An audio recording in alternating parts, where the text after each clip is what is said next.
தமிழ்நாட்டில் சிறுவர்களை மீட்பதற்கு தமிழக வாழ்க்கை கட்சி தனி கவனம் செலுத்தும். கண்டிப்பா இன்னைக்கு தமிழ் சமூகத்தினுடைய பள்ளிகளில் படிக்கிற கல்லூரியில் படிக்கிற இளைஞர்கள், இளம் மாணவர்கள், இளம் மாணவிகள் ஒரு அரசியல் புரிதல் இல்லாமல் தனக்கான தலைவர்களை திரையரங்குகளில் தேடுகின்ற ஒரு மோசமான ஒரு சூழல் தமிழ்நாட்டில் நிலவுகிறது. இது நிச்சயமாக தமிழ்நாட்டின் ஆரோக்கியமான அறிவு சார்ந்த சமூக நீதி அரசியலுக்கு, சமத்துவ அரசியலுக்கு ஏற்புடையதல்ல.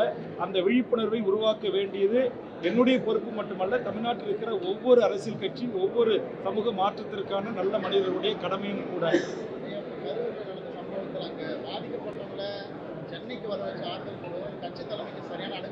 அது ஒரு கட்சி தலைவருக்கும் ஒரு கட்சிக்கும் ஒரு சரியான அணுகுமுறையும் அல்ல, அது ஒரு அழகும் அல்ல.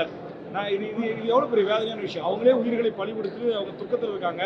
அவங்கள தான் இருக்கிற இடத்துக்கு வர வைத்து பார்ப்பது என்பதும், இருக்கிற இடத்துக்கு வர வைத்து உதவி செய்வது என்பதும், பாதிக்கப்பட்ட மக்களையே பாதிக்கப்பட்ட இடத்திலிருந்து வர வைத்து தன்னுடைய பனையூர் தோட்டத்தில் பார்ப்பது என்பது ஒரு அரசியல் கட்சி தலைவருக்கு அழகல்ல.